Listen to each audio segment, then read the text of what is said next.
ಅಲ್ವಾ? ಪ್ರತಿಯೊಬ್ಬರಲ್ಲೂ ಒಬ್ಬ ವ್ಯಕ್ತಿ ಇರ್ತಾನೆ, ಅವಕಾಶ ಸಿಕ್ತಾಗ ಗೊತ್ತಾಗುತ್ತೆ ನಿನ್ನಲ್ಲಿ ಯಾರಿದ್ದಾನೆ ಅಂತ.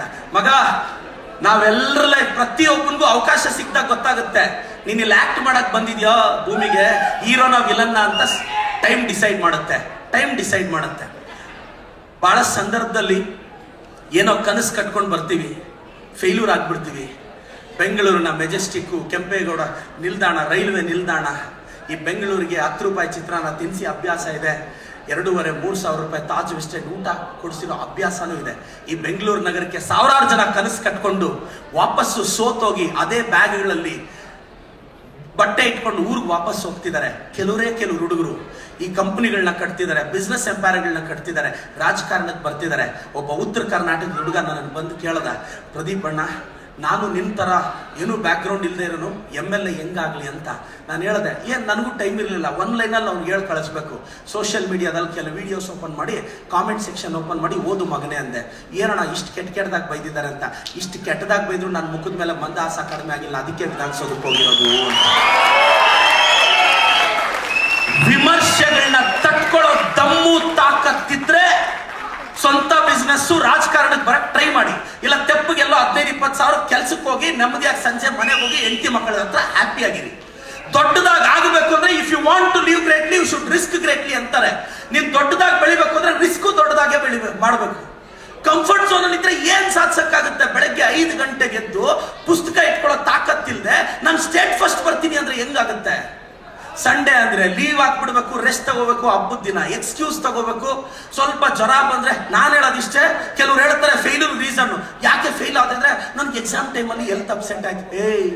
ಹೆಲ್ತ್ ಅಪ್ಸೆಟ್ ಆದ್ರೆ ಟಿವಿ ನೋಡ್ಬೋದು, ಮೊಬೈಲ್ ಮಾತಾಡ್ಬೋದು, ನೆಟ್ಫ್ಲಿಕ್ಸ್ ಅಮೆಝಾನ್ ಅಲ್ಲಿ ಸೀರೀಸ್ ನೋಡ್ಬೋದು. ಓದಕ್ಕಾಗಲ್ವಾ? ಬೆಡ್ ರಿಡನ್ ಆಗೋ ಮಗನೇ, ಬೆಡ್ ರಿಡನ್ ಆಗೋದ್ರು 5-6 ಅವರ್ ಟಿವಿ ನೋಡಲ್ವಾ? ನೆಟ್ಫ್ಲಿಕ್ಸ್ ಅಲ್ಲಿ ಸೀರೀಸ್ ನೋಡಲ್ವಾ? ಮೊಬೈಲ್ ಅಲ್ಲಿ ಚಾಟ್ ಮಾಡಲ್ವಾ? ಇದೆಲ್ಲ ಮಾಡೋ ಓದಕ್ಕೆ ಡಾಕ್ಟರ್ ಎಲ್ಲಾದ್ರೂ ಬರ್ದಿದಾರ? ನಿನಗೆ ಆರೋಗ್ಯ ಚೆನ್ನಾಗಿಲ್ಲ, ಪ್ರಿಸ್ಕ್ರಿಪ್ಷನ್ ಅಲ್ಲಿ ಓದಬಾರ್ದು ಅಂತ ಬರ್ಕೊಟ್ಟಿದ್ದಾರ ಮಗನೇ? ಸುಮ್ನೆ ನಾವು ನೆಪ ಹೇಳ್ತೀವಿ ಅಷ್ಟೇ. ಆಯ್ತು, ಜ್ವರ ಬಂತು, ಅಡ್ಮಿಟ್ ಆದ, ಬುಕ್ ಇಟ್ಕೊಂಡು ಹೋದಪ್ಪ. ಮಾಡ್ಲೇಬೇಕು ಅಂತ ಹಠ ಇದ್ರೆ ಆಗುತ್ತೆ. ಬಡತನ ಕಲ್ಸೋ ಪಾಠ ಯಾರು ಕಲ್ಸಕ್ಕಾಗಲ್ಲ ಮಗ. ಒಂಟಿತನ ಹೇಳ್ಕೊಡೋ ಪಾಠ ಯಾರು ಹೇಳ್ಕೊಡಕ್ಕಾಗಲ್ಲ. ನಾನು ಹೇಳೋದು ದೊಡ್ಡದಾಗಿ ಕನಸು ಕಾಣಬೇಕು, ದೊಡ್ಡ ಸಂಸ್ಥೆಗಳನ್ನ ಕಟ್ಟಿ, ಬಿಸ್ನೆಸ್ ಎಂಪೈರ್ಗಳನ್ನ ಕಟ್ಟಿ. ಬಹಳಷ್ಟು ಜನ ಹೇಳ್ತಾರೆ, ಅಣ್ಣ ನೀನೇನೋ ಒಂದು ಪರಿಶ್ರಮ ನೀಟ್ ಅಕಾಡೆಮಿ ಕಟ್ಟಿದ್ಯಾ, ಸಾವಿರಾರು ಜನ ಡಾಕ್ಟರ್ಸ್ ಮಾಡ್ತಿದ್ಯಾ, ಬೆಂಗಳೂರಲ್ಲಿ ಬಂದು ಅಕಾಡೆಮಿ ಓಪನ್ ಮಾಡೋದು ಅಷ್ಟು ಸುಲಭ ಅಲ್ಲ.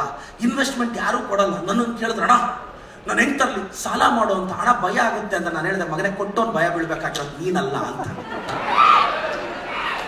ಬಡವ್ರ ಮಕ್ಕಳು ಎಂಪೈರ್ ಕಟ್ಟಬೇಕು ಅಂದ್ರೆ ಸಾಲ ಮಾಡೇ ಕಟ್ಟಬೇಕು. ಸಾಲ ಮಾಡಕ್ ಹೋದಾಗ ಹೆಂಗ್ ತೀರ್ಸೋದು ಅಂದ್ರೆ ಹೆಂಗ್ ತಗೊಳ್ಳೋದು ಅಂತ ಕೊಟ್ಟವನು ಭಯ ಬೀಳೋದು. ನೀವೆಲ್ಲರೂ ಇದ್ದೀರಾ? ಬ್ಯಾಂಕ್ ಮ್ಯಾನೇಜರ್ ಹೆದರ್ಬೇಕು ನನ್ನ ನೋಡಿ. Why should I depress? ನನಗೆ ಬಹಳ ಬೇಜಾರಂದ್ರೆ 1000 ಕೋಟಿ ಸಾಲ ಮಾಡಿರೋರು ಆರಾಮಾಗಿದಾರ್ರಿ. 2 ಲಕ್ಷ ಸಾಲ ಮಾಡಿರೋ ರೈತ, 2 ಲಕ್ಷ ಸಾಲ ಮಾಡಿರೋ ರೈತ ಹಳ್ಳಿಗಳಲ್ಲಿ ಸೂಸೈಡ್ ಮಾಡ್ಕೊಂಡು ಸತ್ತೋಗ್ತಾ ಇದ್ದಾರೆ. ಸತ್ತೋಗಿ ವಯಸ್ಸಿಗೆ ಬಂದಿರೋ ಮಗ ಮಗಳು ಎಲ್ರಿಗೆ ಹೋಗ್ತಾರೆ? ಯಾಕೆ ಈ ಮಾತು ಹೇಳ್ತಿದ್ದೀನಿ ಅಂದ್ರೆ, ನನ್ನ ತಂದೆ ತಾಯಿನೂ ಚಿಕ್ಕ ವಯಸ್ಸಲ್ಲಿ ತೀರ್ಕೊಂಡಾಗ ಈ 15-16 ವರ್ಷದ ಪಯಣ ಎಷ್ಟು ಟಫ್ ಇತ್ತು, ಎಷ್ಟು ವಿಮರ್ಶೆಗಳಿತ್ತು. ಏನ್ ಚೆನ್ನಾಗಿದ್ದಾಗ ನೆಂಟರು ತುಂಬಾ ಇರ್ತಾರೆ ಮಗ. ಒಂದ್ಸಲ ನೀನು ಸೋತೋಗ್ಬಿಟ್ರೆ, ನಾಳೆ ನೀನೊಂದು ಫಂಕ್ಷನ್ಗೆ ಹೋದ್ರೆ ಜನರಲ್ ಆಗಿ ನಾನು ತುಂಬ ಜನ ಕೇಳ್ತಾರೆ, ನೀವು ಯಾಕೆ ಮದುವೆಗಳಿಗೆ ಹೋಗಲ್ಲ, ಫಂಕ್ಷನ್ಸ್ಗೆ ಹೋಗಲ್ಲ ಅಂತ. ನಾನು ಮೊದಲೆಲ್ಲ ನೆಂಟರು ರಿಲೇಟಿವ್ಸ್ ಮದುವೆಗಳಿಗೆ ಹೋಗಿ ಹಸಿವಾಯ್ತು ಅಂತ ಮೊದಲನೇ ಬಂತಿಯಲ್ಲಿ ಊಟಕ್ಕೆ ಕೂತ್ಕೊಂಡ್ರೆ, ಅಷ್ಟು ಆತರನೇನೋ, ಬಾ ಲಾಸ್ಟಲ್ಲಿ ಊಟ ಮಾಡು. ಅವ್ರು ಬಂದಿದ್ದಾರೆ ಶ್ರೀಮಂತರ ಮಕ್ಕಳು, ಕಾರಲ್ಲಿ ಬಂದಿರೋರು ಮೊದಲು ಊಟ ಇಟ್ಟು ನಾವು 4ನೇ 5ನೇ ಬಂತಿ ಕಾಯ್ಬೇಕಾಗಿತ್ತು. ಇವತ್ತು ವಾರಕ್ಕೆ 4 ಇನ್ವಿಟೇಷನ್ ಅಲ್ಲಿ ಸುಖಾಗಮನವನ್ನು ಬಯಸುವರು ಅಂತ ನನ್ನ ಹೆಸರು ಹಾಕ್ತಾರೆ. ಇವತ್ತು ನನಗ ಮರ್ಯಾದೆ ಪಕ್ಕದಲ್ಲಿರೋ 3 ಲೆಟರ್ಗೆ. ಅದು ನನಗೆ ಚೆನ್ನಾಗಿ ಗೊತ್ತಿದೆ. ಅದು ಹೋಗಿದ್ದ ದಿನ ಮತ್ತೆ ಇದನ್ನ ಚೆನ್ನಾಗಿದ್ದಾಗೆ ನಾವು ಅರ್ಥ ಮಾಡ್ಕೋಬೇಕು.